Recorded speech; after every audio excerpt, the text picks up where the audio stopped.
আল্লাহ আমার রব, এই রবি আমার সব। দামে দামে তুন মনে তারি অনুভব।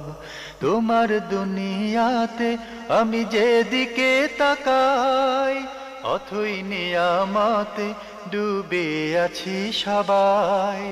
পাক পাখালির গানে শুনি তসবি কলরব, তসবি কলরব। আল্লাহ আমার রব, এই রবি আমার সব। আসসালামু আলাইকুম। আলহামদুলিল্লাহ, আসসালাতু ওয়াসসালামু আলা রাসূলিল্লাহ। প্রিয় দর্শক, আপনারা যারা দেশে আছেন প্রবাসে, সবাইকে জানাই অনেক অনেক প্রীতি ও শুভেচ্ছা। শুরু হলো জুমাবারে লাইভ অনুষ্ঠান আপনার জিজ্ঞাসা, এনটিভি আয়োজিত এবং লাভ হলো নিবেদিত। আপনাদের সাথে আছি আমি জয়নুল আবেদিন আজাদ, আর আপনাদের মনোযোগের প্রশ্নের জিজ্ঞাসার সরাসরি জবাব দিচ্ছেন বিশিষ্ট আলেম ডক্টর মোহাম্মদ সাইফুল্লাহ। আসসালামু আলাইকুম ওয়া রাহমাতুল্লাহি ওয়া বারাকাতুহু। প্রিয় দর্শক, আমাদের আজকের প্রাসঙ্গিক আলোচনার বিষয় হজ কবুলের শর্তাবলী। চলুন তাহলে জিজ্ঞাসার আলোকিত ভুবনে আমরা প্রশ্ন নিচ্ছি। আসসালামু আলাইকুম। প্রিয় দর্শক, আপনার পরিচয় দিয়ে প্রশ্ন করুন। জি, আসসালামু আলাইকুম। আমার দুইটি প্রশ্ন। প্রথম প্রশ্ন হচ্ছে যে কিছুদিন পর আমার পায়ের একটা অপারেশন হওয়ার কথা আছে। তো পায়ের অপারেশনটা করলে তো মিনিমাম 10-15 দিন কিংবা 20 দিন আমাকে কিছুদিন পর আপনার কিসের কথা আছে? পায়ের অপারেশনের কথা আছে। পায়ের একটা অপারেশন হবে। হ্যাঁ, জি জি জি। তো তার জন্য তো মনে করেন মিনিমাম 15-20 দিন পাতে পানি স্পর্শ করা যাবে না, সেলাই থাকবে। তো এখন আমার প্রশ্ন হচ্ছে যে আমি ওই ততদিন ওযুটা করব কিভাবে? অন্যান্য পাতে আমাকে এক পা তো টাচ করাই যাবে না মেঝেতে, হয়তো বা এক পায়ে দাঁড়িয়ে হয়তো কষ্ট করে হলেও করতে পারবো। জি, ওযু আপনি কিভাবে করবেন? জি, যে ওই পাতে পানি কি মাসাজ করব নাকি ওই পায়ে কি? বিষয়টা আমরা স্পষ্টভাবে বুঝতে পেরেছি। আপনার আর কোনো প্রশ্ন আছে? জি বলুন। জি, আরেকটা প্রশ্ন আছে। আমি একজন প্র্যাকটিসিং মুসলিম, সব সময় আল্লাহর ভয়ে ভীত থাকি। তো আমি একটা অসুস্থতার জন্য একজন হোমিও ডাক্তার, ভালো ডাক্তার খুঁজছিলাম। তো মুসলিম ডাক্তার ভালো সেরকম নেই আমাদের এলাকায়। একজন হিন্দু ডাক্তারের কাছ থেকে ওষুধ নিয়ে খাওয়া শুরু করেছি। এটা কি আমার ইমানের দুর্বলতার দিক হবে কিনা কিংবা সমস্যা আছে কিনা? ধন্যবাদ আপনাকে। আপনি গুরুত্বপূর্ণ দুটি প্রশ্ন করেছেন। কিছুদিন পর আপনার পায়ের অপারেশন হবে, আপনি পানি স্পর্শ করতে পারবেন না, সেই অবস্থায় আপনি ওযু কিভাবে করবেন? ধন্যবাদ। পায়ের যদি অপারেশন হয়, সেখানে যদি ডাক্তার পানি লাগাতে অথবা পানি ব্যবহার করতে নিষেধ করেন, তাহলে আপনি সম্ভব হলে মাসে করবেন। পায়ের উপর শুধু হাত বুলিয়ে নিলে যথেষ্ট হবে। পায়ের উপর যে জবির বা মানে ব্যান্ডেজ আছে, ব্যান্ডেজ তো অবশ্যই থাকবে, ঠিক না? ব্যান্ডেজের উপর দিয়ে শুধুমাত্র মানে হাত বুলিয়ে নেবেন, এটা যথেষ্ট হবে। শার্টটা কি ভিজা হতে হবে? না, ওটাও শর্ত নয়, মানে হাত বুলিয়ে নিলে যথেষ্ট হবে। কিন্তু এখানে মৌলিক বিষয় হচ্ছে যেটি, সেটা হলো দুই পায়ে তো আর অপারেশন হবে না, হয়তো এক পায়ে অপারেশন হবে। তাহলে যে পায়ে আপনার অপারেশন হবে সেই পায়ের উপর আপনি হাত বুলিয়ে নেবেন, আর অন্য যেই পা আছে সে পা আপনি ধৌত করবেন। যেহেতু ফিকহুল ইসলামিতে মৌলিক কায়দা হচ্ছে, যেটা শতসিদ্ধ আলেমদের বক্তব্য, আস-সাকিতু লা ইয়াসকুতু বিল মাকদুর, আস-সাকিতু লা ইয়াসকুতু বিল মাকদুর। যেটা আপনি পালন করতে সক্ষম, যেটা আপনার বাদ পড়ে গিয়েছে, ওটার কারণে বাদ পড়বে না। মানে আপনার যে পা ধৌত করতে আপনি সক্ষম, সে পা আপনি ধুতেই হবে, এটা ফরজ থেকে যাবে। বাকি যেই পা আপনি মানে ধৌত করতে পারছেন না ওযরের কারণে, অসুস্থতার কারণে, সেটা কেবলমাত্র মাসে করবেন। যেখানে ওযর সেখানে সহজ। জি, আমরা খুবই গুরুত্বপূর্ণ বিষয়ে অবগত হলাম। প্রিয় দর্শক, আরেকটি প্রশ্ন আপনি করেছেন, আপনি আল্লাহকে ভয় করেন, আল্লাহর ভয়ে ভীত থাকেন, কিন্তু আপনি অসুস্থ হয়েছেন। অসুস্থতার কারণে আপনি এক হিন্দু ডাক্তার থেকে আপনি চিকিৎসা নিয়েছেন, ওষুধ নিয়েছেন, এতে কোনো সমস্যা আছে কি না? হিন্দু ডাক্তার থেকে চিকিৎসা নেওয়া জায়েজ। সুতরাং আপনি যে চিকিৎসা নিয়েছেন সেটা আপনার জন্য জায়েজ না জায়েজ নয়, এতে ইমানের দুর্বলতার বিষয়টি আসবে কেন আমার জানা নেই। চিকিৎসার জন্য হিন্দু ডাক্তার থেকেও আপনি চিকিৎসা নিতে পারবেন। জি, আমরা জানলাম বিষয়টি সম্পর্কে। প্রিয় দর্শক, নতুন প্রশ্নে যাচ্ছি। আসসালামু আলাইকুম, পরিচয় দিয়ে প্রশ্ন করুন। জি হুজুর, আসসালামু আলাইকুম হুজুর। আমি মাসুম, কুমিল্লা ধর্মপুর থেকে। হুজুর, আমার দুটি প্রশ্ন। প্রথম প্রশ্নটি হলো যে দলিল কোরআন থেকে সূরা রুম আয়াত নম্বর 21 অধ্যায় 30, সূরা রুম আয়াত নম্বর 21 অধ্যায় 30, এই আয়াতে কোরআন বলতেছে আল্লাহ তাআলা সৃষ্টি করেছেন ভালোবাসা স্বামী এবং স্ত্রীর অন্তরে। আল্লাহ তাআলা সৃষ্টি করেছেন ভালোবাসা স্বামী এবং স্ত্রীর অন্তরে। এটা কি ধরনের ভালোবাসার কথা এখানে বলা হয়েছে? সূরা রুম আয়াত নম্বর 21। আর দ্বিতীয় প্রশ্নটি হলো যে বদনজর কি ইসলামে জায়েজ কিনা? বদনজর কাকে বলে? বদনজর ইসলামে জায়েজ কিনা? আসসালামু আলাইকুম। ধন্যবাদ আপনাকে। আপনি দুটি প্রশ্ন করেছেন। প্রথম প্রশ্ন সূরা নূরের 21 নম্বর আয়াতের প্রসঙ্গ উল্লেখ করে আপনি বলেছেন, আল্লাহ বলেছেন আল্লাহ সৃষ্টি করেছেন ভালোবাসা। কী ধরনের ভালোবাসা? ধন্যবাদ। এবারে খুবই স্পষ্ট একটি বিষয়। সূরা আর-রুমের 21 নম্বর আয়াতের মধ্যে আল্লাহ তাআলা বলেছেন, ওয়া মিন আয়াতিহি আন খালাকা লাকুম মিন আনফুসিকুম আজওয়াজান লিতাসকুনু ইলাইহা ওয়া জাআলা বাইনাকুম মাওয়াদ্দাতান ওয়া রাহমা ইন্না ফি যালিকা লাআয়াতিন লিকওমিন ইয়াতাফাক্কারুন। যে আল্লাহ তাআলার নিদর্শনগুলোর অন্যতম হচ্ছে আন খালাকা লাকুম, তোমাদের জন্য আল্লাহ তাআলা সৃষ্টি করেছেন, মিন আনফুসিকুম, তোমাদের মধ্য থেকেই, তোমাদের স্ত্রীদেরকে, লিতাসকুনু ইলাইহা, যাতে তোমরা তাদের কাছে প্রশান্তি অর্জন করতে পারো, প্রশান্তি লাভ করতে পারো।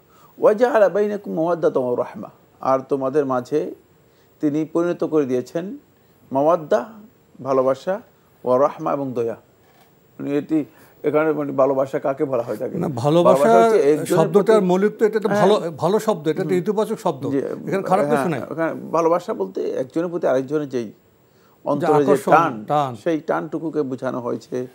এবং এটি মূলত শুধু জৈবিক ভালোবাসাকে ইঙ্গিত করা হয়নি। জৈবিক ভালোবাসাকে আরবিতে মাওয়াদ্দা বলা হয় না। এটা ওই ভালোবাসাকে বোঝানো হচ্ছে যেটা মূলত আন্তরিক ভালোবাসা, যেটা মানুষের অন্তরের দিক থেকেই একজনের প্রতি আরেকজনের যেই অনুরাগ, আগ্রহ তৈরি হয়ে থাকে, সেটাকে বোঝানো হয়েছে। আরবি ভাষার মাওয়াদ্দা শব্দটা বোঝানো হয়ে থাকে যাদের সাথে আত্মিক সম্পর্ক তৈরি হয়ে, মানে তাদের প্রতি মানুষের অনুরাগ এবং টান তৈরি হয়, এটাকে বলা হয়ে থাকে মাওয়াদ্দা। আর মানে জৈবিক যে ভালোবাসা, সেটাকে আরবি ভাষায় শাহওয়া অথবা অন্য শব্দ ব্যবহার করা হয়ে থাকে। সুতরাং এখানে মাওয়াদ্দা বলতে এটাকে বোঝানো হয়েছে। এটি খুবই কম সিম্পল একটি পয়েন্ট। তো আমাদের সমাজে বর্তমানে যে চলচ্চিত্র ভালোবাসা, না ওগুলো তো সমাজের যে জৈবিক অবৈধ প্রণয়, পরকীয়া, এগুলো তো এখানে আসে না। জি জি। আরেকটি প্রশ্ন করেছেন বদনজর প্রসঙ্গে। বদনজর বিষয়টা কি, আর এটা কি ইসলামে জায়েজ আছে? জায়েজ না জায়েজ মাসালা এখানে প্রশ্ন শুদ্ধ নয়। বদনজরের ব্যাপারে ইসলাম কি দৃষ্টিভঙ্গি পোষণ করে, অথবা বদনজর কতটুকু ইসলামে এর বাস্তবতা রয়েছে, এটা হলো প্রশ্ন। জায়েজ না জায়েজের মাসালা আসবে না। মানে কেউ বদনজর দিয়ে এটা জায়েজ না জায়েজের মাসালা নয়। হ্যাঁ, বদনজর ইসলামে এর বাস্তবতাকে স্বীকৃত, এর বাস্তবতা স্বীকৃত এবং বদনজর আছে। আল আইনু হাক্কুন, সহিহ বুখারী riwayat-এর মধ্যে রাসূলুল্লাহ সাল্লাল্লাহু আলাইহি ওয়াসাল্লাম বলেছেন, আল আইনু হাক্কুন, বদনজরটি হক, সত্য। সুতরাং বদনজরের প্রভাব আছে, বদনজর সঠিক। বদনজর মূলত এটি এক প্রকারের বিষাক্ত আক্রমণ। এখানে এই সম্পর্কে আমরা বিভিন্ন আলোচনায় আমাদের প্রোগ্রামে খুবই স্পষ্ট কথা বলেছি, সেগুলো দেখে নিলে আপনারা পেয়ে যাবেন। এটা একটা বিষাক্ত আক্রমণ। মানে দৃষ্টি যখন কোনো ব্যক্তির অন্তরের ঘৃণায়, অন্তরের মধ্যে যখন কারো হাসাদ, হিংসাটা তার প্রকট হয়, হিংসাটা প্রকট হতে হতে সে অন্তরের হিংসাটা তার দৃষ্টিতে সে বিষাক্ত রূপ নেয়, মানে দৃষ্টির মাধ্যমে এটা প্রক্ষেপ, বিষাক্ত একটা রূপ নেয়। ওই বিষাক্ত রূপটা সেটি গিয়ে ওই ব্যক্তির উপর কে হয়, পতিত হয়ে থাকে, আঘাত করে। তবে কোনো সন্দেহ নেই, সেটা বদনজর হোক, জাদু হোক, যেটাই হোক না কেন, মানে এই প্রত্যেকটা ওমা হুম বিদারিনা বিহি ইল্লা বিইজনিল্লাহ, আল্লাহ রাব্বুল আলামিন অনুমোদন ছাড়া কিন্তু কোনো ক্ষতি হবে না।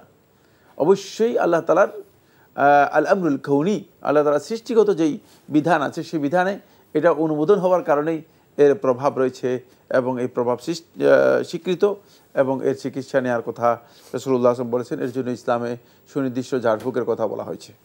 বদনজর তো নিষিদ্ধ বিষয়, কিন্তু কাউকে বদনজর করা উচিত হবে না। না মানে বদনজর তো ব্যক্তি দিতে পারে না, মানে ইসলামে হাসাদ নিষিদ্ধ, এর যে মূল উপাদানটা নিষিদ্ধ, কিন্তু ব্যক্তি তো আসলে বদনজর তিনি তৈরি করতে পারেন না, কিন্তু তার অন্তরের মধ্যে যখন হাসাদ থাকে সেই হাসাদটা বিষাক্ত রূপ থাকে, সেটা বিষাক্ত রূপ নেই, সে নিজে অনেক বদনজর ব্যক্তি তিনি নিজেও বলতে পারেন না যে তার তার দেখার মাধ্যমে হয়ে যাচ্ছে। খুবই গুরুত্বপূর্ণ বিষয় আমরা অবগত হলাম। প্রিয় দর্শক, নতুন প্রশ্নে যাচ্ছি। আসসালামু আলাইকুম, পরিচয় দিয়ে প্রশ্ন করুন। ওয়ালাইকুম সালাম ও রহমতুল্লাহ বরকাতুহু। হুজুর, আমি ধরমপাশা সুনামগঞ্জ থেকে ইনুস বলছিলাম। জি বলুন। আমার দুইটা প্রশ্ন হুজুর।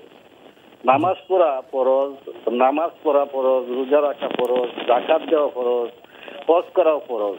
প্রশ্ন হলো, হজ করে আসার পরে সামনে দেয়া আলহাজ কিংবা হাজি সাহেব লেখা হয়, নামাজ, রোজা, যাকাতের ক্ষেত্রে কেন এগুলি লেখা হয় না?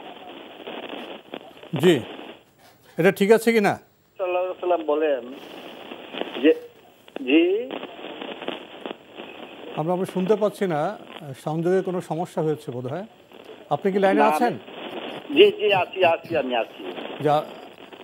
জি জি, আপনার দ্বিতীয় প্রশ্নটি করুন। দ্বিতীয় প্রশ্নটা, রাসূল সাল্লাল্লাহু আলাইহি ওয়াসাল্লাম বলেন রমজান মাসে যে উমরা করলো সে জন্য আমার সঙ্গে হজ করলো, কথাটা কি সহিহ হাদিস? কি রমজানের রোজা যে হজ করলো, উমরা করলো সে জন্য আমার সঙ্গে হজ করলো, যে উমরা করলো সে জন্য আমার সঙ্গে হজ করলো, রাসূল সাল্লাল্লাহু আলাইহি ওয়াসাল্লাম বলেন এই কথা। আচ্ছা, এটা সহিহ হাদিস কিনা? আচ্ছা, ধন্যবাদ আপনাকে। আপনি দুটি গুরুত্বপূর্ণ প্রশ্ন করেছেন। নামাজ পড়া ফরজ, রোজা রাখা ফরজ, হজ করা ফরজ, কিন্তু হজের পরে যে অনেকে লেখে আলহাজ, এটা কি ঠিক আছে? আলহাজ যদি কেউ লেখেন, তিনি এর মাধ্যমে হজের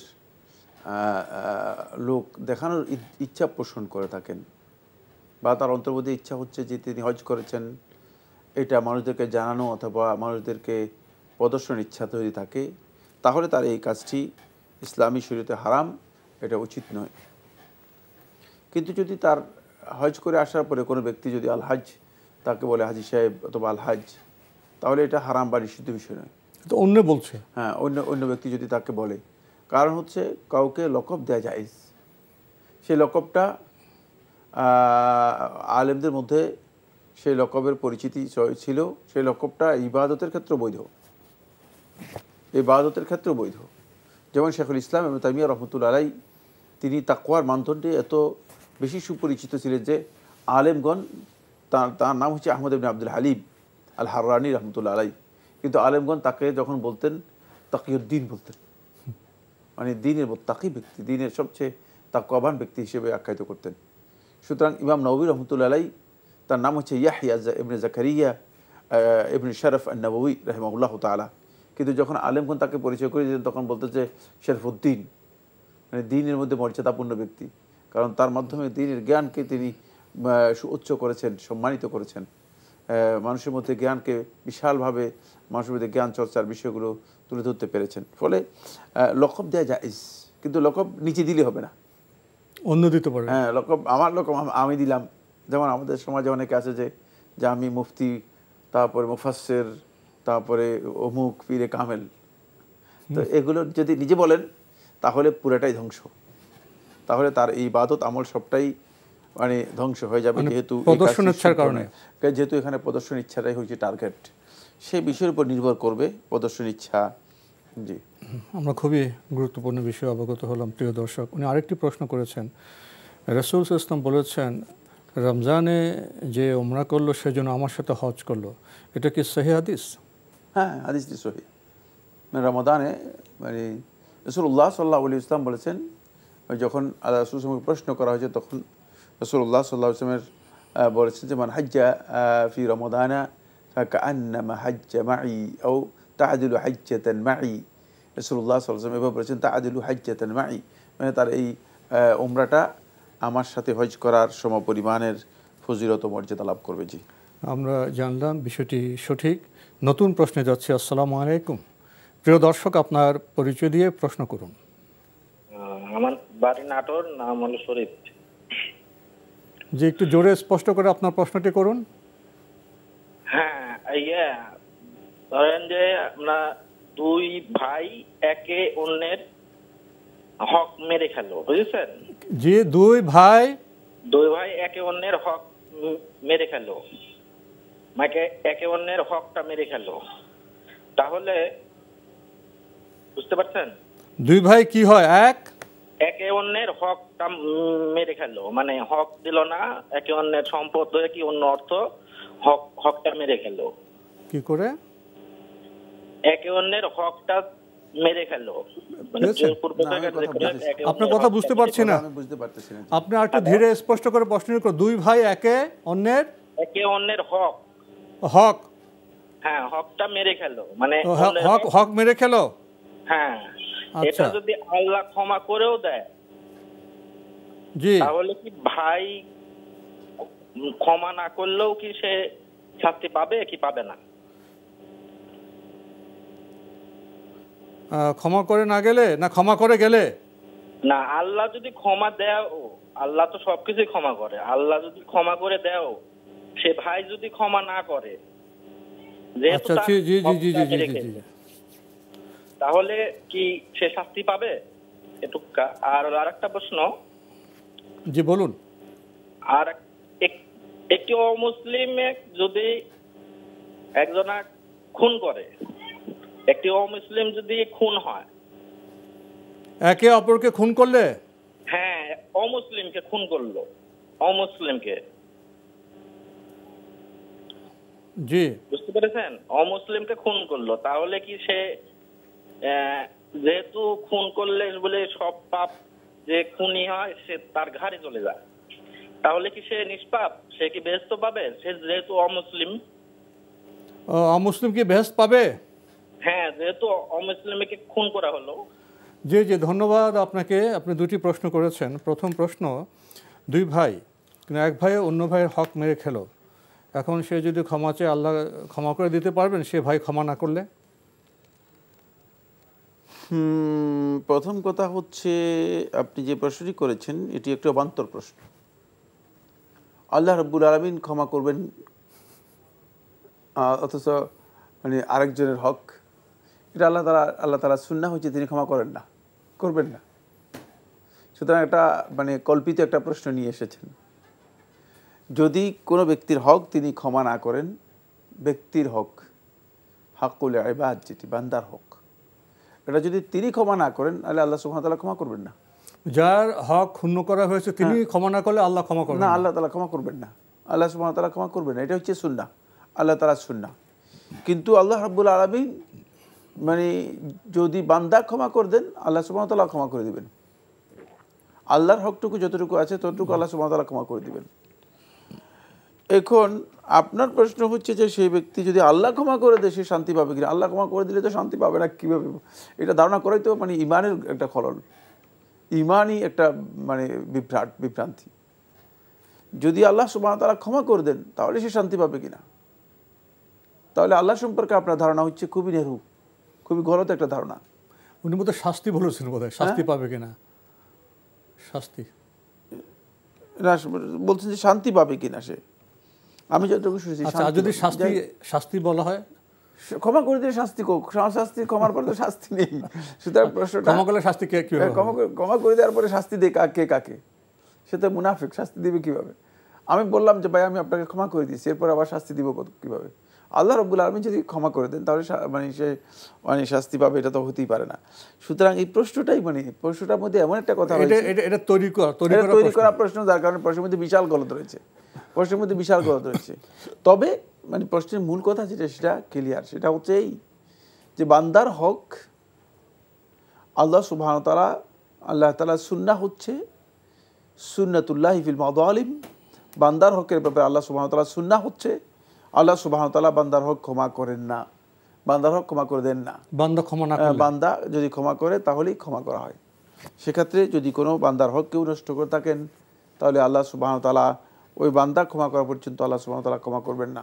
আল্লাহ সুবহানাহু ওয়া তাআলা আল্লাহর বান্দাদের তওবার মাধ্যমে আল্লাহর বান্দাদের সমস্ত গুনাহ ক্ষমা করতে পারেন, কিন্তু এইটা আল্লাহ তাআলা সুন্নাহ, আল্লাহ রাব্বুল আলামিন ক্ষমা করবেন না, অপেক্ষা করবেন। কিয়ামতের দিন হয়তো আল্লাহ সুবহানাহু ওয়া তাআলা বান্দাকে তার হকটুকু বুঝিয়ে দিবেন আল্লাহর পক্ষ থেকে, অথবা এই ব্যক্তির আমল নামা থেকে, নেক আমল থেকে, হাসানাত থেকে আল্লাহ রাব্বুল আলামিন তাকে এটা বুঝিয়ে দিবেন, যদি সেটা হক হয়ে থাকে। কিন্তু মানে হক কিনা সেটাও তো সাব্যস্ত হতে হবে। মানে আমি একটা জিনিস মনে করি যেটা আমার হক, কিন্তু আমি আসলে হকদার নই, সেটাও তো হতে পারে। তাহলে যদি এমন হয়ে থাকে তাহলে তো এই দাবি করাটা সহজ নয়। বেশিরভাগ মানুষই দেখা যাচ্ছে যে হক হিসেবে দাবি করেন, কিন্তু আসলে তিনি হকদারই নন। সেটাও একটা গলত বিষয় রয়েছে। জি, আমরা জানলাম বিষয়টি সম্পর্কে। আমাদের ভাই আরেকটি প্রশ্ন করেছেন, এক ব্যক্তি অপর ব্যক্তিকে খুন করলো, ওনার যেটা বিশ্বাস নিহত হলেন তিনি বেহেশতে যাবেন, কিন্তু ওনার প্রশ্ন হলো নিহত ব্যক্তি যদি অমুসলিম হয়ে থাকেন তাহলে কি তিনি বেহেশতে যাবেন? ধন্যবাদ এই ভাইকে। মানে আপনি আগে যেই মশালাটা যেভাবে তৈরি করেছেন এটাও পরে ঠিক এভাবে তৈরি করেছেন। তৈরি করে কোনো মশালা চলে না। খেয়াল রাখতে হবে যে আপনি বলেছেন যে যেই ম্যাক্সিম বা যে মূলনীতির উপর আপনি এই বক্তব্যটি দিয়েছেন সেটা হলো কোনো ব্যক্তি খুন হলে সে নিষ্পাপ হয়ে যায়। এ বক্তব্যই ডাহা মিথ্যা। এ বক্তব্যের কোনো ভিত্তি নেই। অমুসলিম ব্যক্তি কাফির যদি কুফরের উপর তার মৃত্যু হয় সে চিরস্থায়ী জাহান্নামী।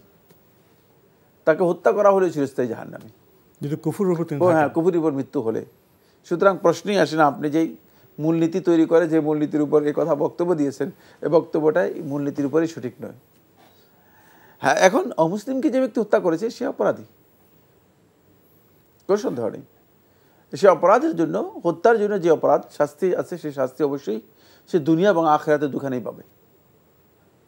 অমুসলিমকে হত্যা করার অপরাধে যে শাস্তি সে শাস্তি দুনিয়া এবং আখিরাতে সে পাবে, যেহেতু মুসলিমকে হত্যা করা হারাম। এই হারাম কাজ করার কারণে আল্লাহ রাব্বুল আলামিন তাকে অবশ্যই এর জন্য শাস্তি দেবেন। শাস্তি সে পাবে, দুনিয়াতেও এর জন্য শাস্তি পাবে, আখিরাতেও এর জন্য শাস্তি পাবে।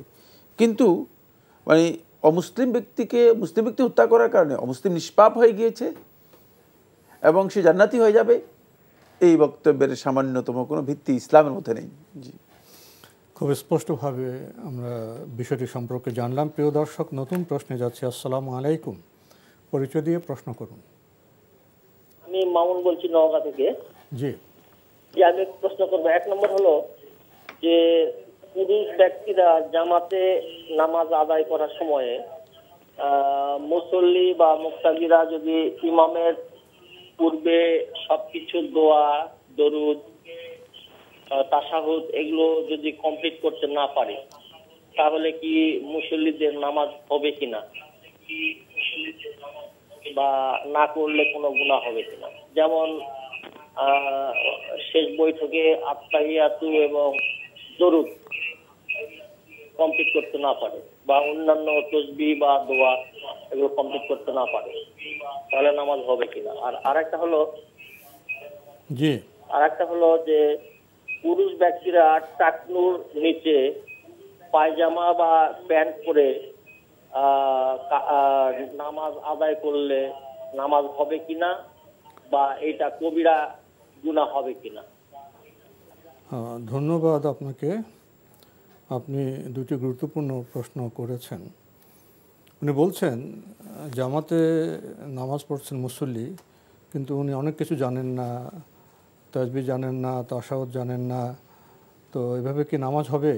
আর এভাবে নামাজ পড়লে কি গুনাহ হবে?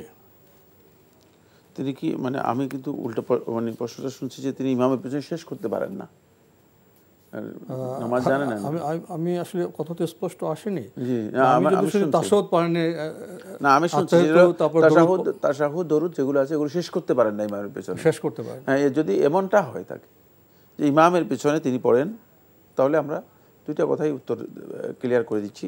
প্রথম কথা হচ্ছে যদি ইমামের পেছনে কেউ সালাত আদায় করেন আর তিনি ইমামের সাথে যেহেতু পড়তেছেন সেক্ষেত্রে হয়তো ইমাম খুব দ্রুত পড়েন, খুব সুইফট, আর যিনি মুসল্লি তিনি হয়তো মুখস্থ কম হওয়ার কারণে ধীরে ধীরে আস্তে আস্তে পড়েন।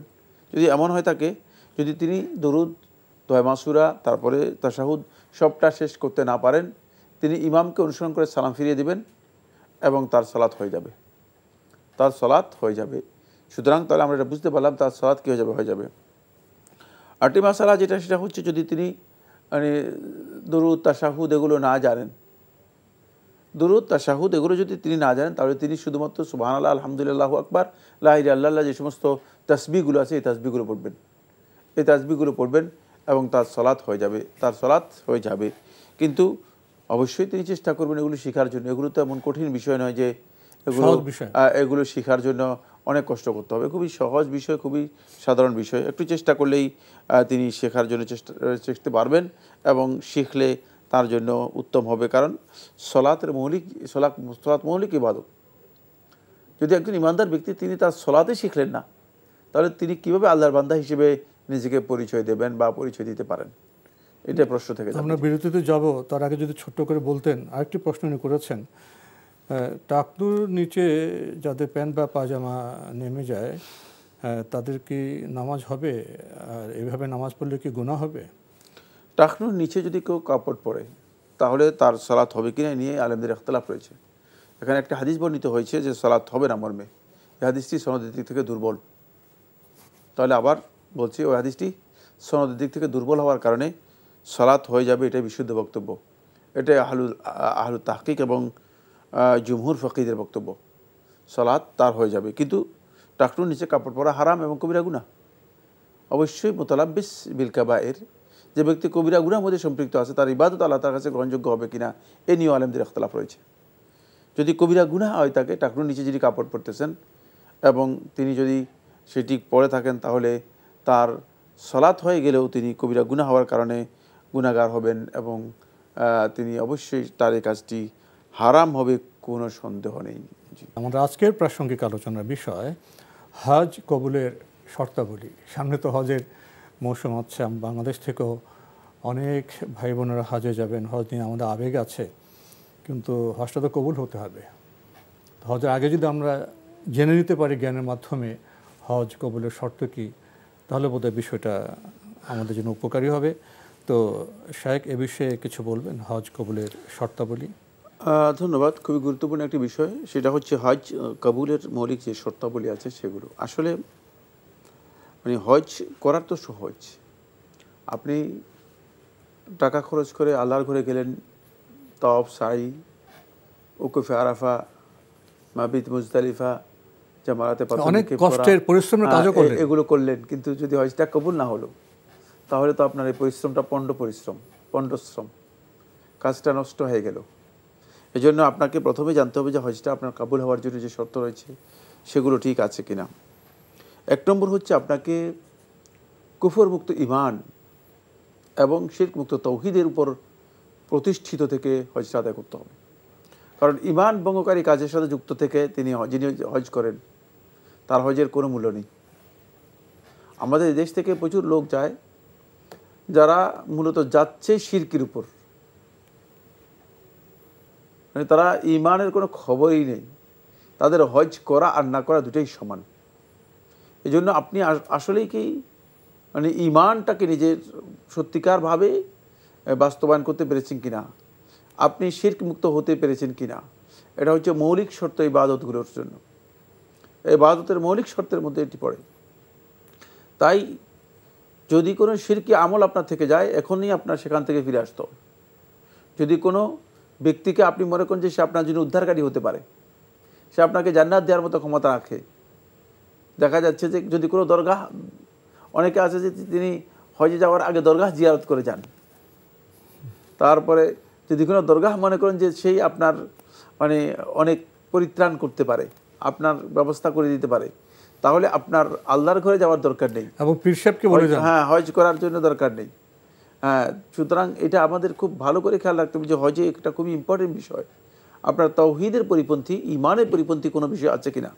আপনি যদি মনে করেন যে ঈমানের পরিপন্থী বিষয়গুলো জানেন না, তাহলে জেনে নেওয়ার জন্য চেষ্টা করেন। ঈমান ভঙ্গকারী বিষয়গুলো জানা অপরিহার্য। এগুলোকে খুব সংক্ষেপে মানে খুবই সুন্দরভাবে গুছিয়ে শেখ মোহাম্মদ ইবনে সুলাইমান আত-তামিমি রহমতুল্লাহ উল্লেখ করেছেন 10টি বিষয় রয়েছে যেগুলো মৌলিক ঈমান ভঙ্গকারী। এই 10টি না জানলে আপনি ঈমানদার হতে পারবেন না। সুতরাং প্রথমেই এটা খেয়াল রাখতে হবে।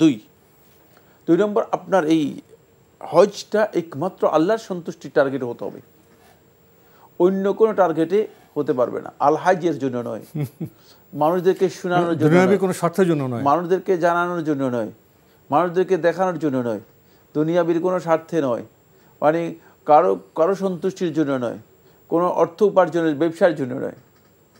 তাহলে যদি আপনার হজটা আল্লাহর সন্তুষ্টিকে টার্গেট করতে পারেন তাহলে এই হজটা হজ হিসেবে কবুল হবে, অন্যথায় আপনার হজটা অন্য টার্গেটে চলে যাবে। অনেকে মনে করে থাকেন যে মানে যাওয়া হলো যাক, মানে ফাঁকে দিয়ে হজটা করে ফেললাম আর আসার সময় কিছু ব্যবসা টেবসা করিনি, মানে কিছু জিনিস নিয়ে গেলাম কিছু জিনিস নিয়ে আসলাম। এই ধরনের লোক প্রচুর পাওয়া যায়, যাদের হজের টার্গেট মূলত হজ নয়, হজের টার্গেট হচ্ছে নিয়ত হচ্ছে মূলত ব্যবসা করা। না আল্লাহ সন্তুষ্টির জন্য হজ করলে তারপর তো ব্যবসা করতে পারবে না, আল্লাহর সন্তুষ্টির জন্য পরিপূর্ণরূপে হতে হবে। এরপরে তিনি যদি ব্যবসা করেন সেটা মানে সেকেন্ডারি বিষয়, সেকেন্ডারি বিষয় হিসেবে ব্যবসা জায়েজ রয়েছে, না জায়েজ বা নিষিদ্ধ নয়। 3 নম্বর যে পয়েন্টটি সেটা হলো আপনার হজকে আপনি নিশ্চিত করতে হবে যে এটা রাসূলুল্লাহ সাল্লাল্লাহু আলাইহি ওয়াসাল্লাম দেখানো যেই তরিকা আছে সেই তরিকা অনুযায়ী হচ্ছে কিনা, নাকি হুজুরের মন গড়া হচ্ছে, নাকি ফতুয়ার হজ হচ্ছে। মানে একজন একটা ফতোয়া দিলে ফতোয়ার উপর হজ করতেছেন, সেটা খেয়াল রাখতে। অনেকে আছে ফতোয়াটা মন গড়া আলেমদের ফতোয়ার উপর ভিত্তি করে হজ করতেছেন। একজন মৌলবী একটা ফতোয়া দিয়ে দিচ্ছেন, সেই হজ করতেছেন। রাসূল সাল্লাল্লাহু আলাইহি ওয়াসাল্লামের দেখানো যে তরিকা আছে সেই তরিকা অনুযায়ী আপনি হজ করছেন না, তাহলে আপনার হজ গ্রহণযোগ্য হবে না। 4 নম্বর সেটা হলো অবশ্যই আপনাকে অশ্লীল কথা এবং কাজ, আর ইসলাম যে সমস্ত কাজ নিষেধ করেছে সেগুলো থেকে আপনাকে বিরত হতে হবে। হজের মধ্যে যদি আপনি অশ্লীল কথা এবং কাজের সাথে যুক্ত হন, হারাম কাজের সাথে যুক্ত হয়ে থাকেন, তাহলে হজটা কবুল হবে না। হজ করে আসতে পারবেন কিন্তু হজ কবুল হবে না আল্লাহ তাআলার কাছে। আল্লাহ সুবহানাহু ওয়া তাআলা যেটা হারাম করেছেন, এই হারাম কাজের সাথে সম্পৃক্ত হয়ে হারাম কাজের মধ্যে নিমজ্জিত থেকে আপনি আল্লাহ তাআলা সন্তুষ্টি অর্জন করবেন, এটা ইম্পসিবল। এটা একটা মানে ধারণা ছাড়া আর কিছুই না, এটা অতিরিক্ত কিছুই না। সুতরাং এটা সম্ভব হবে না। এরপরে 5 নম্বর যে পয়েন্টটি সেটা হলো হাজী সাহেবকে আরেকটি বিষয় খেয়াল রাখতে হবে, সেটা হলো তিনি অবশ্যই বিতর্ক বিতণ্ডা ঝগড়া বিবাদ থেকে নিজেকে মুক্ত রাখতে হবে। আপনি মানুষের সাথে ঝগড়া বিবাদ করলেন, হই হুল্লোড় করলেন, চিল্লাচিল্লি করলেন, কারোর সাথে মানে কাউকে গালিগালাজ করলেন, ঝগড়া করলেন ইত্যাদি, এটি একেবারেই নিষিদ্ধ হজের মধ্যে, তাহলে হজ কবুল হবে না। 6 নম্বর যে পয়েন্টটি সেটা হলো আপনার উপার্জন এবং আপনার অর্থটা হালাল কিনা। যেখান থেকে আপনি হজ করতে যাচ্ছেন সেই অর্থটা আপনার কতটুকু আসলে হালাল। যদি হালাল না হয়ে থাকে তাহলে আপনার হজ হবে না। সেটাকে আপনাকে খেয়াল রাখতে হবে যে আপনার হালাল উপার্জন থেকে আপনি হজ করছেন কিনা, নাকি যা মানে এহরামের কাপড় পরে গেছেন হারাম থেকে, যা খেয়ে গেছেন হারাম থেকে, যা টাকা নিয়ে গেছেন হারাম টাকার উপর যদি হয়ে থাকে তাহলে আপনার হজটা আল্লাহ তাআলার কাছে কবুল হবে না। 7 নম্বর যে পয়েন্টটি সেটা হলো হজের এই সফরে কোনোভাবেই ইমানদার আল্লাহর বান্দাদেরকে কষ্ট দিতে পারবেন না।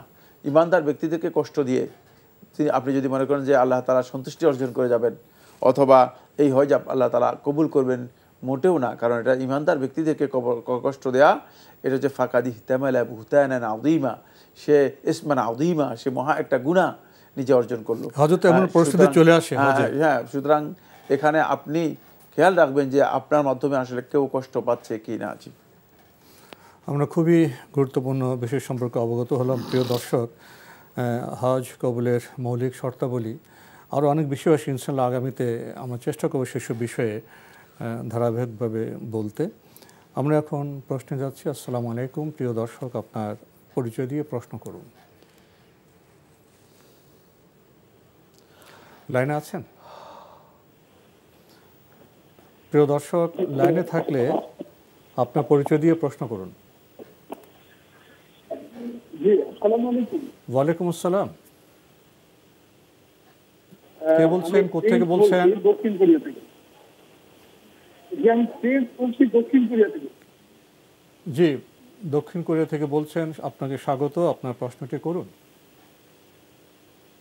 জি, কোনো কারণে যদি খরচ গোসল খরচ হয়ে যায়, অথচ আমি গোসল করার মতো পরিবেশ পরিস্থিতিতে নাই, কিন্তু এদিকে ওয়াক্ত চলে যাচ্ছে নামাজে, সেক্ষেত্রে কিভাবে নামাজটা আদায় করবো পরবর্তীতে, বা খরচ গোসলটা করার পর আদায় করবো না আমি নামাজ কাজা হয়ে করবো?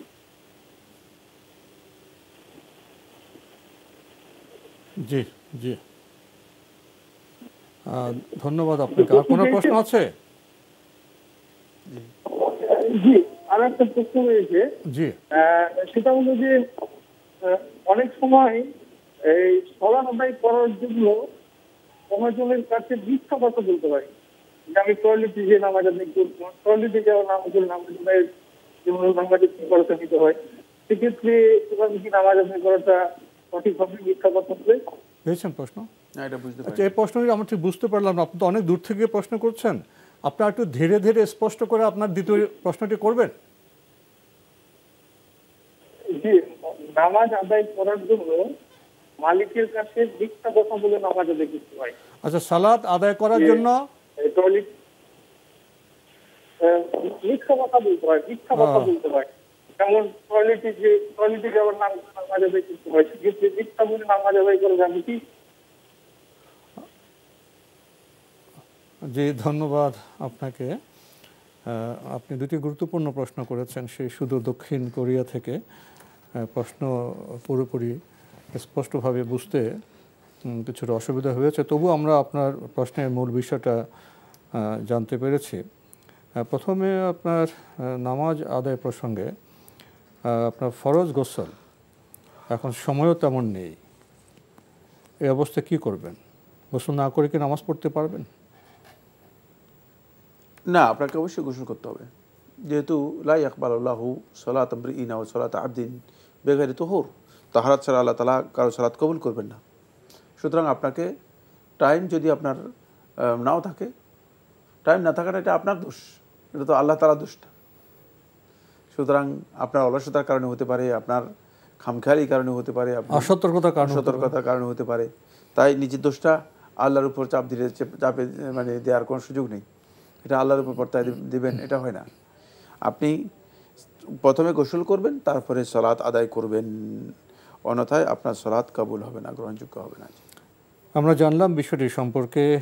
আরেকটি প্রশ্ন করেছেন, আপনি বিদেশে থাকেন, হয়তো সালাত আদায়ের জন্য আপনি সেভাবে সময় পান না, তো মালিককে আপনি মিথ্যা বলেন যে টয়লেটে এটা সেটা বলে আপনি সালাত আদায় করেন, এভাবে সালাত আদায় করলে কি হবে? আমার জানা নেই, যদি সালাত আদায় করাটা নিষিদ্ধ হয়ে থাকে তাহলে সেই কাজ আপনার জন্য বর্জন করা ফরজ। যে কাজে সালাত নিষিদ্ধ, সালাতে সময় দেওয়া হবে না, সে কাজ বর্জন করা ফরজ, সুতরাং সেই কাজটা আপনাকে বর্জন করতে হবে। আর যদি এমন হয় নিষিদ্ধ নয়, তাহলে আপনি মিথ্যা বলতে যাবেন কেন? আপনি মিথ্যা বলার তো কোনো দরকার নেই। আর সালাতে তো অনেক লম্বা সময় নাই, 4 রাকাত সালাত আদায় করতে সর্বোচ্চ যদি শুধু ফরজটা, সালাত তো ফরজ সালাতকে বোঝায়, নফল সালাতকে বোঝায় না। ওযু অবস্থা থাকবেন, সালাতটা পড়ে আসবেন। হ্যাঁ, উজু করতে কতক্ষণ? উজু করতে সর্বোচ্চ 2 মিনিট বা 3 মিনিট। সুতরাং টোটাল হয়তো আপনার 5-6 মিনিট 7 মিনিট, মানে কোনো ব্যক্তি যদি অফিসে কাজ করে থাকে, তিনি অফিসে কাজে 5-6 মিনিট 10 মিনিট সময় পাওয়াটা অস্বাভাবিক, এটা আমি মোটেও মনে করি না। ডিউটিফুল হন, তার 5-6 মিনিট সময় কোনো ব্যাপারই না। সুতরাং এর জন্য মিথ্যা বলতে হবে, অথবা এর জন্য কোনো ধরনের মানে এটাকে কি বলা হয় তাকে, যে ধোঁকাবাজি প্রতারণার আশ্রয় গ্রহণ করতে হবে, এটা আমি মোটে মনেই করি না। কিন্তু এটা তো সালাতের সাথে যায় না। আর যদি এমনটা হয় যে সালাত আদায় করা নিষিদ্ধ, আপনার আগেই কাজের মধ্যে আপনাকে বলে দিচ্ছে সালাত আদায় করতে পারবেন না, মানে কাজের সময় আপনাকে বলে দেওয়া হয়েছে আপনি সালাত আদায় করতে পারবেন না, তাহলে সেই কাজ পরিহার করা, ত্যাগ করা আপনার জন্য ফরজে আইন, আপনি অবশ্যই সেটা ত্যাগ করবেন। ইমানদার ব্যক্তি তার কোনো ফরজ লঙ্ঘিত হয়ে থাকে এমন কোনো কাজে যুক্ত হওয়া তার জন্য হারাম, নিষিদ্ধ। খুবই গুরুত্বপূর্ণ বিষয় আমরা অবগত হলাম। প্রিয় দর্শক, নতুন প্রশ্নে যাচ্ছে। আসসালামু আলাইকুম, পরিচয় দিয়ে প্রশ্ন করুন। জি, আমি ইফাত বলতেছিলাম মিরপুর থেকে। জি, আচ্ছা, আমার প্রশ্ন হচ্ছে, আমি ইসলামের যে 4টা মাযহাব আছে, কোন মাযহাবকে আসলে পরিপূর্ণভাবে অনুসরণ করি না, যেটা সঠিক মনে হয় সেখান থেকে আমল করার চেষ্টা করি। তো এরকম কিছু বিষয় আছে, যেমন বেতের নামাজ, মাঝখানে বসা যাবে বা বসা যাবে না, এরকম বিষয় নিয়ে অনেক সময় থাকে, মতবিভেদ থাকে। তো হানাফি মাযহাব অনুযায়ী, মানে আমাদের এলাকায় যেটা পড়া হয়, মাঝখানে 2 রাকাতের পর বসা হয়। তো আমি শায়খ আহমদুল্লাহ হুজুরের বক্তব্য আচ্ছা, আপনি যেটা বললেন যে 4 মাযহাবের প্রসঙ্গ উল্লেখ করে সঠিক কোনটি তারপর আপনি বিতির নামাজ, রাফুল ইয়াদিন এই সমস্ত বিষয়ে কোটি সঠিক জানতে চেয়েছেন, এই তো। আপনাকে আর কোনো প্রশ্ন আছে? মাযহাব কি আসলেই একটা মাযহাবই মানতে হবে, নাকি মানে যেটা আসলে সহিহ শুদ্ধ হাদিস প্রমাণিত আছে সেটা মানতে হবে? ধন্যবাদ। আপনার কি আর কোনো প্রশ্ন আছে? না, ধন্যবাদ। আপনি প্রথমে 4টি মাযহাবের কথা উল্লেখ করেছেন, এবার সঠিক কোনটি, তারপরে বলেছেন কি একটি মাযহাবে কি নির্দিষ্টভাবে মানতে হবে নাকি হাদিসের আলোকে বিভিন্ন মাযহাব মানা যাবে, এসব মিলিয়ে ওনার প্রশ্ন। ধন্যবাদ এই ভাইকে। এই ভাই যে প্রশ্নটি করেছেন এটি অনেক দীর্ঘ একটি আলোচনার দাবি রাখে, এটি কোনো শর্ট প্রশ্ন নয়। প্রথম কথা হচ্ছে যেটি, সেটি হলো আপনি যে বলেছেন যে আমি 4টি মাযহাব আছে, কোনো মাযহাবের আমি অনুসরণ করি না, আপনার এই বক্তব্য সঠিক নয়। কোনো না কোনো এক মাযহাবের অবশ্যই এখানে আপনি অনুসরণ করছেন। সুতরাং আপনি যদি বলেন যে আমি কোনো মাযহাবের অনুসরণ করি না, এই বক্তব্য শুদ্ধ নয়। একটা না একটা মাযহাবের অনুসরণ করছেন, হয়তো আপনি জানেন না, আপনার অজান্তেই আপনি কোনো মাযহাবের আপনার জানা নেই, আপনি হয়তো একটা মাযহাবের অনুসরণ করছেন। মাযহাব হচ্ছে অপিনিয়ন, মাযহাব কোনো দল বা গোষ্ঠী নয়, এটা আপনার কনসেপ্টের মধ্যে রাখতে হবে। মাযহাব কোনো দল বা গোষ্ঠী নয়, মাযহাব হচ্ছে একটা অপিনিয়ন, আলেমদের অপিনিয়ন।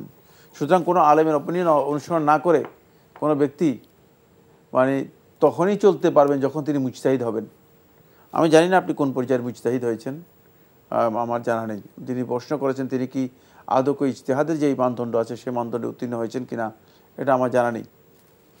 এরপরে বাকি যে পরে যে কথাটি বলেছেন সেটা হচ্ছে যে যেটা সহি মাযহাব মনে করি আমি সেটা অনুসরণ করি, এটা একটা জঘন্যতম দৃষ্টতা। এটাকে আপনি কি মনে করেন? তিনি কি সহি কোনটা বের করতে পারবেন? কোনটা সহি মাযহাব সেটা উনি বিবেচনা করতে পারেন। একটাকে ভুল বলতে পারেন, একটাকে সহি বলতে পারেন। আমি আজকে আমার প্রায় 30-32 বছর আমি ফিকহের উপর পড়তেছি, কিন্তু সহি বের করা আমার জন্য সো টাফ।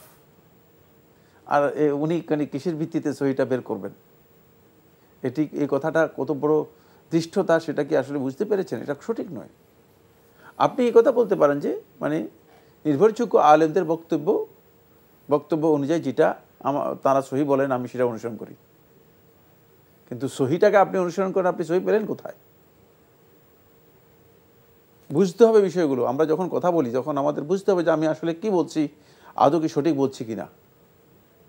কারণ আমি 32 বছর ফিকহের উপর কম বেশি যে পড়ালেখা করতেছি, আজকে আমি নিজেও সহি বের করার জন্য আমাকে দীর্ঘ পড়ালেখা করে তারপরেও এর মধ্যে আমি অব্যাহত স্টাডি করে যাচ্ছি। সুতরাং এটা কি সহজ বিষয় মনে করেছেন যে আপনি সহি বের করে ফেলবেন, যে বিষয়ে খেলাফ হয়েছে আজকে নয়, আজ থেকে 1200 বছর আগে, 1300 বছর আগে, এটাকে সহি বের করে ফেলবেন এত সহজে? কিসের থেকে বের করেছেন? কার বক্তব্য থেকে বের করেছেন? এটা আমাদের জানতে হবে। আপনি এই কথা বলবেন যে আমার কাছে, যাদের কাছে আমি মনে করতে দেখেছি যারা নির্ভরযোগ্য আলেম, তাদের অপিনিয়নটাকে তারা যেহেতু কোরআন হাদিসে স্টাডি করে বলেন যে এটা সহি, সেই আলোকে আমি অনুসরণ করে থাকি, ওই আলেমের বক্তব্য অনুসরণ করে থাকি। কিন্তু আমি যার মাযহাবের থেকে যেটা সহি মনে করি সেটা অনুসরণ করে থাকি, এই বক্তব্য মোটেও সঠিক নয়। এই বক্তব্য এই মুজতাহিদ ব্যক্তি ছাড়া এটি কারোর জন্য সঠিক নয়। কারণ আপনি আদৌ কি ইজতিহাদ করেছেন কিনা একটা মাসালার মধ্যে, ইজতিহাদের উসুলগুলো সম্পর্কে জানা আছে কিনা। সুতরাং এই বিষয়গুলো আসলে আমাদের খুব সতর্কতার সাথে খেয়াল রাখতে হবে যে আমাদের অনেক ভাই আছেন তারা 3-4টা মাসআলা জানার পরে বা 3-4টা বই পড়ার পরে তিনি নিজেকে মুফতি আম মনে করে থাকেন। তিনি মনে করেন যে গ্র্যান্ড মুফতি, তিনি ফতোয়ার ব্যাপারে তার মন মতো মনে যেভাবে চায় সেভাবে ফতোয়া দিয়ে দেন। তিনি সকল প্রশ্নের উত্তর রিসিভ করেন এবং উত্তর দেন। এই কাজগুলো আমি মনে করে থাকি যে অনেক বেশি সীমালঙ্ঘন। এটা আমার ব্যক্তিগত অভিমত, কেউ দ্বিমত পোষণ করলেও করতে পারেন, বাট এটাকে আমি মনে করে থাকি যে অত্যন্ত সীমালঙ্ঘন। যতক্ষণ পর্যন্ত কোনো মাসআলার পরিপূর্ণ তাহকিক কোনো ব্যক্তি না থাকবে, তিনি অবশ্যই সেই মাসআলায় নিজের ব্যক্তিগত অভিমত পেশ করার বৈধতা নেই, পরিপূর্ণ তাহকিক থাকতে হবে। সুতরাং এই পরিপূর্ণ তাহকিকই আদৌ আপনি প্রত্যেকটি মাসআলা করেছেন কিনা আপনার জন্য বৈধ আছে, সেটা হচ্ছে আপনি যদি নির্ভরযোগ্য কোনো আলেমের বক্তব্যকে তিনি বলেন যে এই বক্তব্য কোরআন হাদিসের দৃষ্টিতে এই বক্তব্যটি এভাবে সহি, সেটাকে অনুসরণ আপনি করতে পারবেন। একটি মাযহাবেরই বাধ্যতামূলক অনুসরণ করতে হবে বা অনুসরণ করা ফরজ, এই বক্তব্য সঠিক নয়।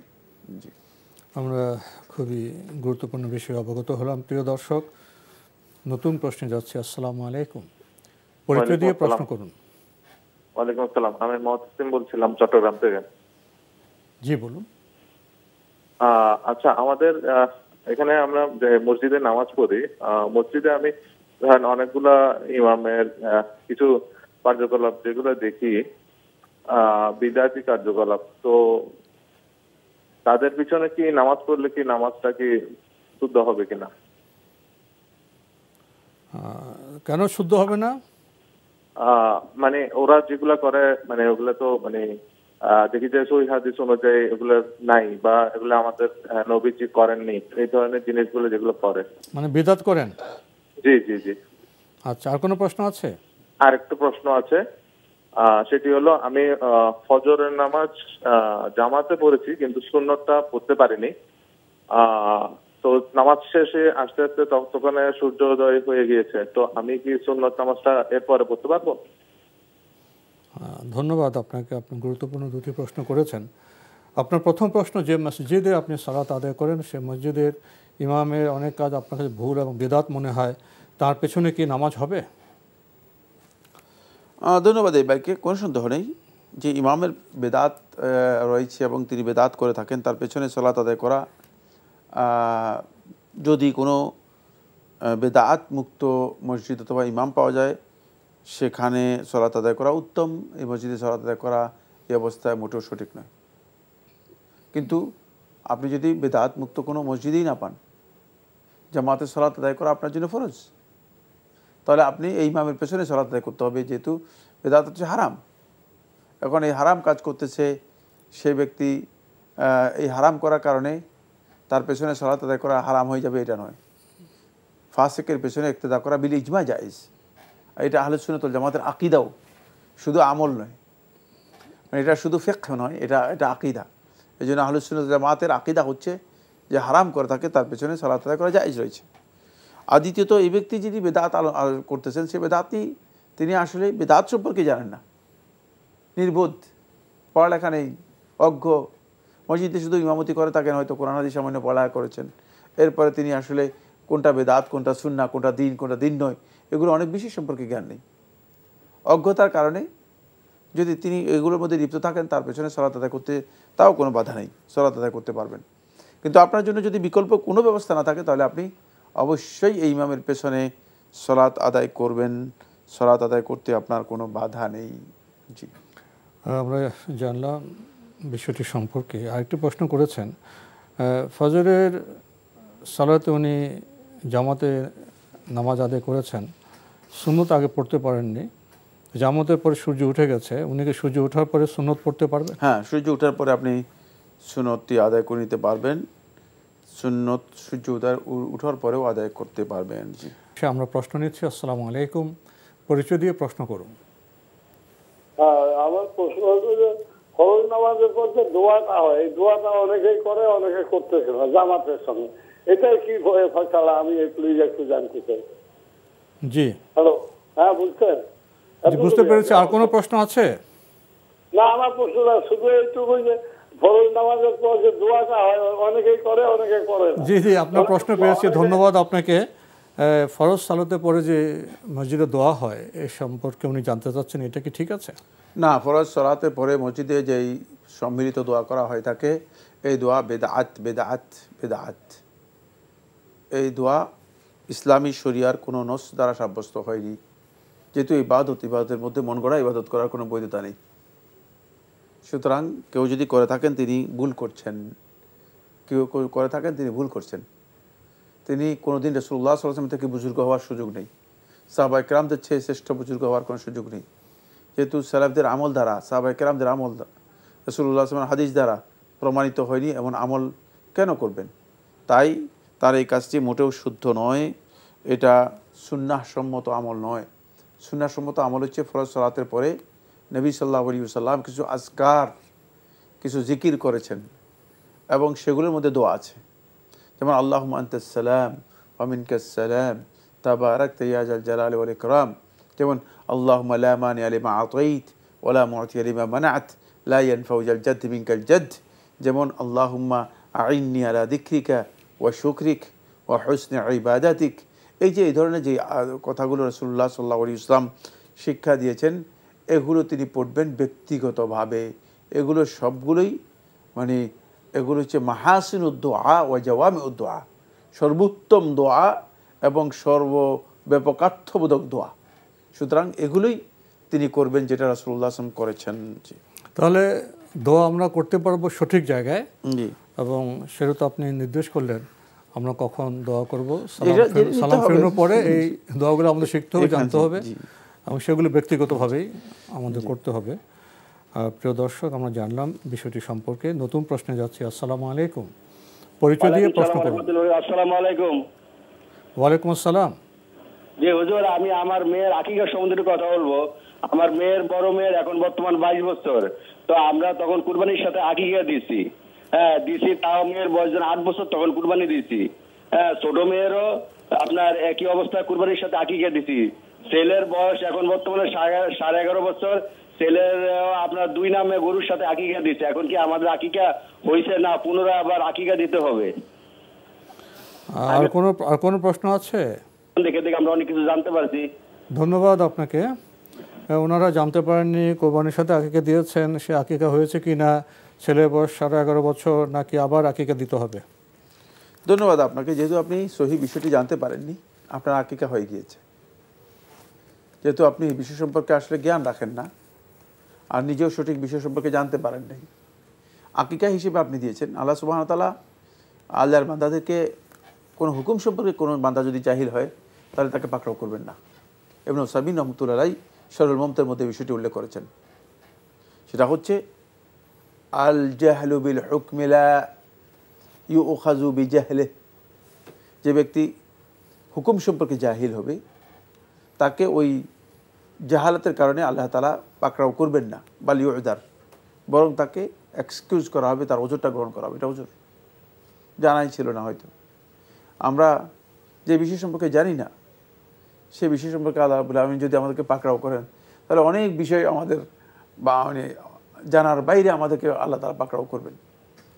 এটা না জানাটা এটা আমাদের একটা দোষ, কিন্তু তারপর আল্লাহ সুবহানাহু ওয়া তাআলা বান্দাদের জন্য সহজ করেছেন। বাকি আবার আকিকা করতে হবে না, যেহেতু আকিকার সময় শেষ হয়ে গিয়েছে, আবার দ্বিতীয়বার আকিকা করতে হবে না। তবে একটি বিষয় জানতে হবে, সেটা হচ্ছে শরীয়তের বিধান পালন করার আগে জানা হচ্ছে ফরজ। এই জন্য ইমাম বুখারী রাহিমাহুল্লাহ তাআলা তার সহিহ বুখারীর মধ্যে একটা অধ্যায় করেছেন, সেটা হচ্ছে বাবু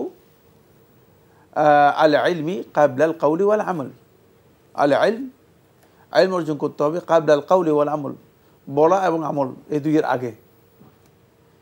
তো আপনি শরীয়তের একটা বিধান, একটা আমল আপনি করতেছেন, অথচ আপনি জানার চেষ্টাও করেন নাই, এটাকে আপনি একটু নাকস, নিজের ত্রুটি মনে করবেন, ঘাটতি মনে করবেন, এটাকে আপনি নিজের ঘাটতি হিসেবে গ্রহণ করবেন।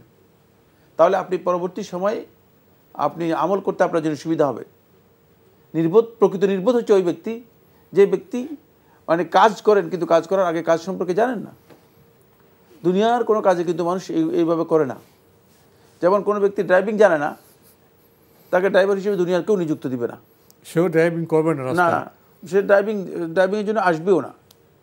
কিন্তু দুর্ঘটনা হবে, যেহেতু জানে যে সে দুর্ঘটনা মহা দুর্ঘটনা, জীবন মৃত্যুর প্রশ্ন। হ্যাঁ, কিন্তু এখানে কেন আমরা এই কাজ করতেছি দ্বীনের ব্যাপারে না জেনে, কেন আমরা কাজটার মধ্যে আমরা নিজেদেরকে মানে যুক্ত করে নিচ্ছি? আমি জানি না অথচ আমি সেই কাজটা করার চেষ্টা করতেছি অথবা করতেছি। সুতরাং এটা অনুরোধ থাকবে যে পরবর্তীতে যখন কোনো বিষয় সম্পর্কে না জানেন আগে জানবেন, তারপরে কাজ করবেন।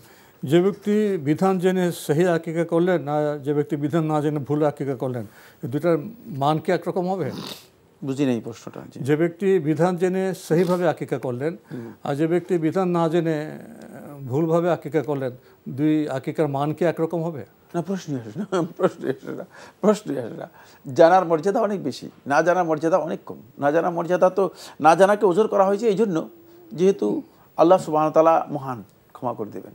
নাহলে না জানা জায়েজ হলো, গুনাহ থেকে উত্তম তো হলো না। না জায়েজ হচ্ছে তো শুধু না জানার কারণে, কিন্তু না জানাটা ওজর নয়, মূলত না জানাটা ওজর নয়। না জানাকে আল্লাহ সুবহানাহু ওয়া তাআলা উদার আল্লাহ তাআলার মেহেরবানির কারণে কি করেছেন, ওজর হিসেবে গ্রহণ করেছেন। এই জন্য ইমাম শাফি রহমতুল্লাহ থেকে দুরুল মনসুরের মধ্যে ইমাম জারকাশি রহমতুল্লাহ বিষয়ে উল্লেখ করেছেন, বিস্তারিত আলোচনা করেছেন। সেখানে বলেছেন যে যদি না জানাকে মানে শরীয়তে ওজর হিসেবে গ্রহণ করা হয়, তাহলে অজ্ঞ ব্যক্তি মানে জ্ঞানী ব্যক্তির চেয়ে মর্যাদা বেশি পেয়ে যাবে। এটা আসলে এই উদ্দেশ্য নয়, এই না জানার বিষয়টা হচ্ছে এই জায়গায় যে আল্লাহ তাআলার দয়া, এটা বুঝতে হবে। এটা খুবই সূক্ষ্ম একটি পয়েন্ট, জি খুবই সূক্ষ্ম পয়েন্ট, আল্লাহর ক্ষমা এবং দয়া। প্রিয় দর্শক, আমরা নতুন প্রশ্নে যাচ্ছি। আসসালামু আলাইকুম, পরিচয় দিয়ে প্রশ্ন করুন। আসসালামু আলাইকুম। ওয়ালাইকুম আসসালাম, আপনার পরিচয় দিয়ে প্রশ্ন করুন। জি আমি আসলে থেকে, আমার নাম সৌরভ। আমি একটা প্রশ্ন করতে চাই। জি, প্রশ্নটা হচ্ছে, সর্বপ্রথম আপনাকে অনেক ধন্যবাদ, অনেক ভালো উপস্থাপনা করেন এবং আমি অনেক শ্রদ্ধা করি দুজনকে, আমি সবসময় প্রোগ্রামটা দেখি। আপনার প্রশ্নটি আর একটু স্পষ্ট করে, ধীরে স্পষ্ট করে করুন তো প্রশ্নটি। জি, প্রশ্ন হচ্ছে শুক্রবারে নামাজের সময় যখন জামাত করি আমরা, নামাজ মসজিদটা হচ্ছে আপনার মসজিদের পাশে একটা মার্কেট আছে, হয়তো 20 ইঞ্চি লম্বা একটা রাস্তা আছে, এরকম চওড়া লম্বা, এই পাশে একটা সুপার মার্কেট। মানে এই সুপার মার্কেট নামাজ পড়লে কি জামাতের নামাজ হবে, যে জুমার নামাজ হবে? হবে না কেন? আপনার সমস্যা কি? সমস্যা যে মানে মসজিদের পাশে সুপার মার্কেটে নামাজ জামাত। মসজিদের পাশে কি কবরস্থান? না, এটা একটা সুপার মার্কেট। মার্কেট মসজিদের বাইরে। জি, মসজিদের পাশে মার্কেট। জি, এই মসজিদে জামাত করলে মানে ওর সাথে একসাথে জামাত হবে। মসজিদ আর মার্কেটে কোনো ব্যবধান আছে? মাঝে কোনো সড়ক বা কিছু আছে? এই যে ছোট রাস্তা আছে, একটা চিকন রাস্তা আছে, একটা 20 সড়ক, একটা রাস্তা আছে।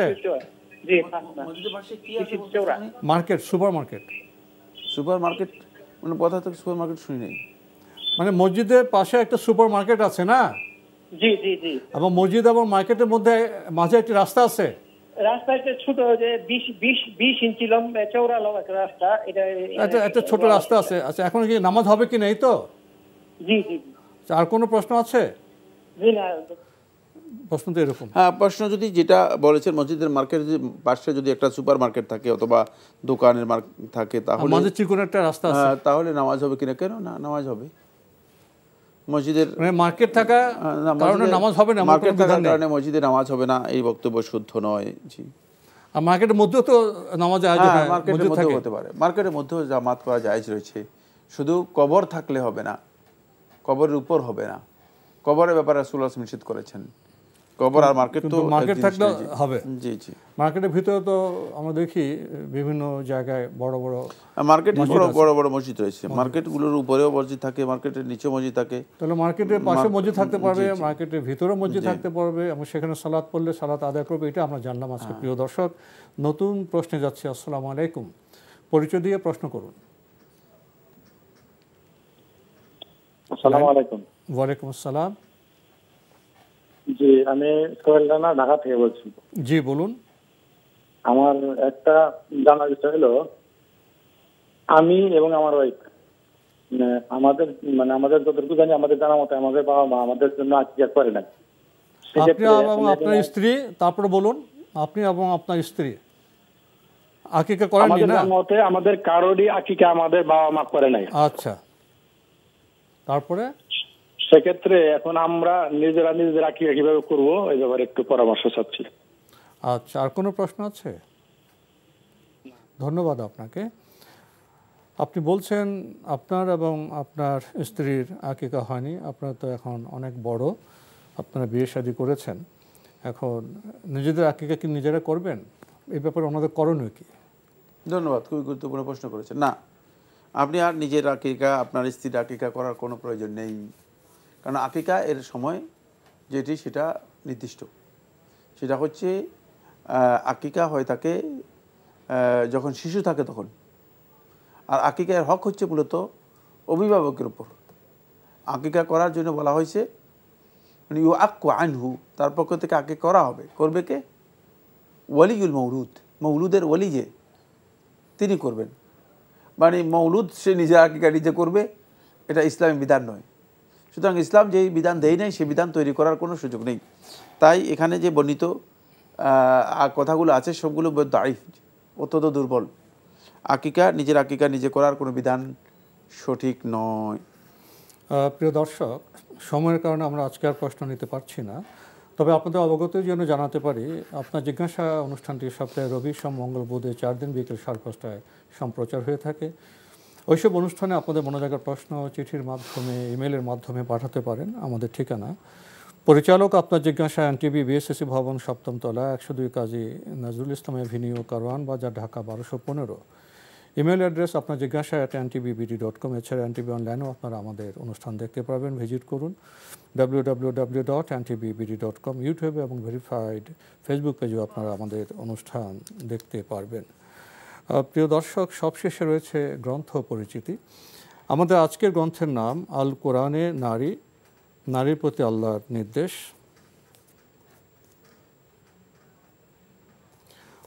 গুরুত্বপূর্ণ এই গ্রন্থটি গ্রন্থনাও সম্পাদনা করেছেন মোহাম্মদ ইউসুফ আলী শেখ এবং মোহাম্মদ নাসির উদ্দিন। আর প্রকাশ করেছে দারুস-সালাম বাংলাদেশ। দীর্ঘ সূচি রয়েছে এই গ্রন্থে। নারীর পরিচয়, আল কোরআনে উল্লেখিত নারী, ইসলাম পূর্বযুগে নারী, আল কোরআনের আলোকে নারীর মর্যাদা, নারীর অধিকার প্রতিষ্ঠায় আল কোরআন, আল কোরআনে নারী শিক্ষা, নারীর দায়িত্ব কর্তব্য, বিবাহ, তালাক, দুনিয়ার জীবনে নারী, নারীর ইবাদত, নারীর অসুস্থতা, ফৌজদারি আইনে নারী, অনন্তর পথে নারী, আল কোরআনে বর্ণিত নারী বিষয়ক আয়াতসমূহ। প্রিয় দর্শক, এই গ্রন্থটির মূল্য 260 টাকা। যারা এই গ্রন্থটি পেতে চান টেলিফোনে যোগাযোগ করতে পারেন। Telephone number 0197581989। আবারও বলছি 0197581989। নারী সবসময় গুরুত্বপূর্ণ। নারী এবং পুরুষ ভেদে নয়, নারী এবং পুরুষ উভয়ই মানুষ। তাকওয়ার ভিত্তিতে আল্লাহর কাছে নর এবং নারীর মর্যাদা নির্ণীত হবে। তবে নারী প্রসঙ্গে বর্তমান সভ্যতায় অনেক আলোচনা হচ্ছে, নারীর অধিকার নিয়ে অনেক কথা বলা হচ্ছে, নারী মুক্তির আন্দোলনও হচ্ছে। নারীর সমস্যা বর্ণনা করা সহজ, কিন্তু সমাধান, সঠিক সমাধানের কথা বলাটা খুব সহজ নয়। ক্ষুদ্র জ্ঞানে, খণ্ডিত জ্ঞানে নারীর সংকট এবং সমস্যার সমাধান করতে গিয়ে পৃথিবীতে যুগে যুগে নারীর ক্ষতি করা হয়েছে, কিন্তু এই বিষয়টি আমরা উপলব্ধি করি না। বর্তমান সময়েও নারীদের নিয়ে অনেক কথা হয়, নারীবাদী আন্দোলনও হচ্ছে, এবং আমাদের সমাজে, আমাদের রাষ্ট্রীয় যে কাঠামো, যে পরিসর, সেখানেও নারী মুক্তি নিয়ে, নারীর সমস্যা সমাধানে অনেক কথা হচ্ছে। তো শায়েখ গ্রন্থে তো কিছু কথা বলা হয়েছে, এবং নারীর মুক্তি, নারীর মর্যাদা, নারীর অধিকার প্রসঙ্গে ইসলামে কি বলা হয়েছে যদি বলতেন। ধন্যবাদ। নারী এর আল কোরআনে নারী যে বইটি, এটি খুবই গুরুত্বপূর্ণ একটি বিষয়। সেটা হচ্ছে কোরআনে কারীম মূলত নারীদের বিষয়গুলোকে ইগনোর করে যায়নি। যদিও নারী পুরুষ নির্বিশেষে মূলত সবাই সমান, কিন্তু তারপরেও নারীদের দুর্বলতার কারণে, নারীদের অবকাঠামোগত বা শারীরিক যেই ঘাটতি আছে, সেই ঘাটতির কারণে, আর যেহেতু নারীদের জন্য সুরক্ষা ইসলাম প্রয়োজন মনে করেছে, এই জন্য নারীদের জন্য আলাদা সুরক্ষার প্রয়োজনে ইসলামে নারীদেরকে আলাদা বিষয়ে দিক নির্দেশনা দিয়েছে। এই দিক নির্দেশনার সুবাদে কিছু সংখ্যক নারী তারা মনে করেছে যে নারীদের ব্যাপারে যেহেতু ইসলাম অনেক বিশাল সুব্যবস্থা করেছে, সুরক্ষা করেছে, এই সুবাদে তারা নারীদেরকে নারী মুক্তির এক স্লোগান দিয়ে নারীদেরকে কিভাবে ক্ষতিগ্রস্ত করা যায় এবং নারীদেরকে কিভাবে দুনিয়াতেও লাঞ্ছিত করা যায় আর আখিরাতেও তারা সবচেয়ে বেশি ক্ষতিগ্রস্ত হয়, এই প্রক্রিয়ায় বর্তমানে নারীবাদী একটি চিন্তা চেতনা আমাদের সমাজে ব্যাপকভাবে কিছু সংখ্যক নিম্নমানের রুচি সম্পন্ন নারীদের মধ্যে আমরা লক্ষ্য করে আসছি। তারই একটা বই প্রকাশ ইতিমধ্যেই আমরা লক্ষ্য করেছি, যেটা খুব ঘৃণা এবং ধিক্কারের সাথে আমি নিন্দা জানাচ্ছি। সেটা হলো এই যে নারীদের যে সংস্কারের নাম দিয়ে নারী সংস্কার কমিশনের যে প্রস্তাবনাগুলো রয়েছে সবগুলোই প্রস্তাবনার সাথে ইসলামের ব্যাপক সাংঘর্ষিক অবস্থান রয়েছে। বিশেষ করে বাংলাদেশের মতো এই দেশে মানে এমন একটি কথা বলা হয়েছে, ওই নারীদেরকেই ওই পতিতাবৃত্তিতে যদি লিপ্ত করানো হয় তাহলে তারা এর উত্তর কী দেবে, যেখানে তারা পতিতাবৃত্তিকে মানে একটা মানে জব হিসেবে একটা পেশা হিসেবে তারা স্বীকৃতি দেওয়ার জন্য বলছে। তারাই সেই পতিতাবৃত্তি করুক, তাহলে তারা বুঝুক এতে কি নারীদের মর্যাদা আছে। নারীদের মর্যাদাকে একেবারে ধ্বংস করে সেটাকে ক্ষতিগ্রস্ত করার জন্য জাহান্নাম থেকে তো নারীদের মুক্ত করতে হবে, নারীদের পুনর্বাসন করতে হবে, এতটুকুই যথেষ্ট। দুনিয়ার জাহান্নাম হচ্ছে পতিতাবৃত্তি। সুতরাং প্রশ্নই আসে না যে নারী কমিশনের মতো একটা কমিশন এই ধরনের একটা প্রস্তাবনা দিতে পারে। বরং আমরা মনে করে থাকি যে কমিশন বাতিল করে নারীদের সম্পর্কে যাদের প্রকৃত ধারণা রয়েছে তাদের মাধ্যমে নারীদের অধিকার নিয়ে সুস্পষ্ট বক্তব্য আসা উচিত এবং সুস্পষ্ট প্রস্তাবনা আসা উচিত, আর সেটা কোরআনের আলোকে হতে হবে অবশ্যই। যেহেতু এই দেশে আমরা জানি যে 92% মুসলিম, সুতরাং এখানে মুসলিমদের চেতনাকে ইগনোর করে, উপেক্ষা করে, প্রত্যাখ্যান করে কিছু করবে, এটা আমরা মনে করি যে এটা সঠিক হবে না। তো আজকে এখানে শেষ করতে হচ্ছে। আপনাকে অনেক ধন্যবাদ। আপনাকে অনেক ধন্যবাদ। প্রিয় দর্শক, আমরা মাজলুম মানুষের মুক্তি চাই। নারীদের উপর জুলুম ইসলাম কখনো সহ্য করে না। নারী মুক্তির জন্য তো কাজ করে গেছেন আমাদের প্রিয় নবী হযরত মুহাম্মদ মুস্তাফা সাল্লাল্লাহু আলাইহি ওয়াসাল্লাম, এবং নারী মুক্তির যে প্রশস্ত পথ সেটা পবিত্র কোরআনে নির্দেশিত হয়েছে। আসুন না আমরা জেনে কথা বলি।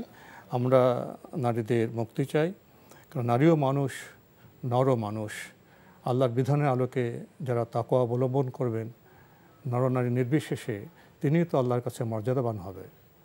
আসুন আমরা সঠিক পথে চলি। দেখা হবে ইনশাআল্লাহ আগামী জুমাবার একই সময়ে। মহান আল্লাহ আমাদের সবাইকে নিরাপদে রাখুন শান্তিতে। আসসালামু আলাইকুম। আল্লাহ আমার রব, এই রবি আমার সব, দামে দামে তুন মনে তারি অনুভব। আল্লাহ আমার রব, এই রবি আমার সব।